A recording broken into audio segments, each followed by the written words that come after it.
Yes. Viens voir. Alors, ce sont mes trésors que j'ai reçus d'Afrique. La première sculpture, c'était celle-ci. Mon éléphant. Quelle élégance! Et ça, je l'ai acheté en Bougimaï. L'artiste est venu une deuxième fois. Je trouvais que l'éléphant était lourd, c'était un chêne. Alors, j'ai dit, il me le faut cet éléphant. Puis un peu plus tard, j'ai rencontré l'artiste Abel Musenga. Et Abel Musenga, j'ai dit, il me faut l'histoire de Mbujimaï. Et dans cette histoire, évidemment, il y a les 6 tableaux ici qui comprennent le marché, si vous voulez, clandestin du diamant à ce moment-là. On parle de 1970. Alors ici, on voit les travailleurs qui arrivent avec le sas et les pics qui s'en vont creuser. Et ici, ils sont en train de creuser, ça c'est pour les diamants dans le sable. Il y en a un qui surveille pour, parce qu'on est vraiment en pleine nuit. Et puis, comme on peut voir, le tableau, c'était avec des produits naturels. Abel Musenga me disait toujours, il faut faire ça avec de la bru de noix. Et il avait une formation là-dedans. Ici, on est en train de creuser. Et là, on revient. Et puis, les gens sont pas mal heureux. Ils ont les diamants. Et puis, tout le monde est en train de sourire. Mais, les militaires surveillaient et la bande se fait arrêter. Et puis ici, on voit qu'il y en a un qui est peut-être moins protégé. Les autres ont des diamants. Et puis, là, il se passe quelque chose. On commence à palabrer. Et puis, évidemment, il y en a un qui est moins protégé que les autres. Alors, le militaire l'amène à la prison. Et puis, ici, il y a échange. Là-bas, je pense qu'on appelle ça un matabiche.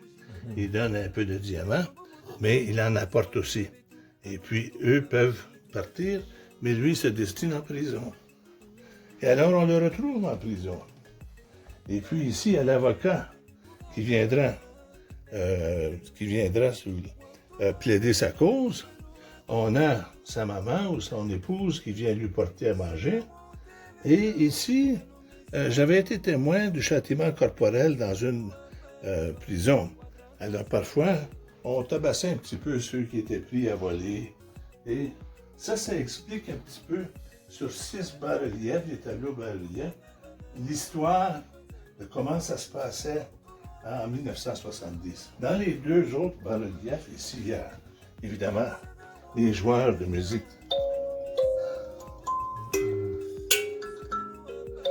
Alors, c'est excellent comme les différentes pièces, les tambours, ainsi de suite. Plus haut, on a les agriculteurs avec l'outil que tout le monde utilisait. On a la mère et son enfant sur le dos qui travaillent. Et alors ça c'est ma première série de bas-reliefs.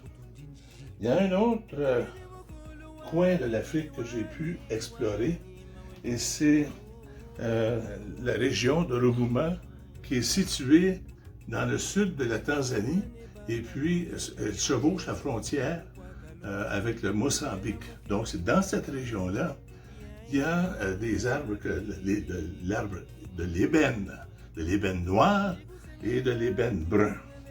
Ça ici, c'est typique de l'ébène noir. Ici, c'est typique de l'ébène brun. Et puis, comme vous pouvez voir, on a beaucoup de symbolisme ici.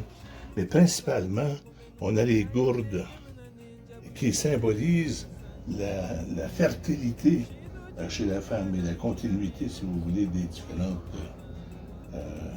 des ethnies africaines. Ici, on a presque la forme d'un bébé. Et que peu importe la manière qu'on regarde ces pièces, il faut qu'elles soient disposées dans le centre d'une pièce pour être capable de les voir, de les admirer de tous les angles. On voit ici comment il travaille, assis et à coups de machette, qu'il creuse dans un bloc. Et puis, c'est un travail énorme.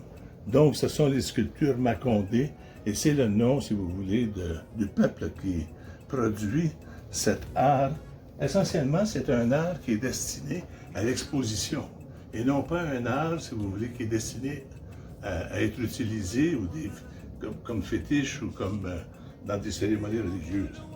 Et la plus belle pièce que j'ai, c'est celle-ci. Celle-ci, pour moi, elle démontre la fraternité. Vous voyez, celui-ci, il aide, il porte l'autre sur son dos. Et puis, il est également appuyé par un qui est en train de les aider aussi. Pour moi, ça représentait, disons, n'importe quel peuple en minorité qui émerge de la terre et qui émerge et qui se développe. Et c'est ça qui représente l'Afrique. L'Afrique, un continent qui se développe en TGV en très grande vitesse. Alors, mais ça, c'est caractéristique, si vous voulez, de l'art macondé.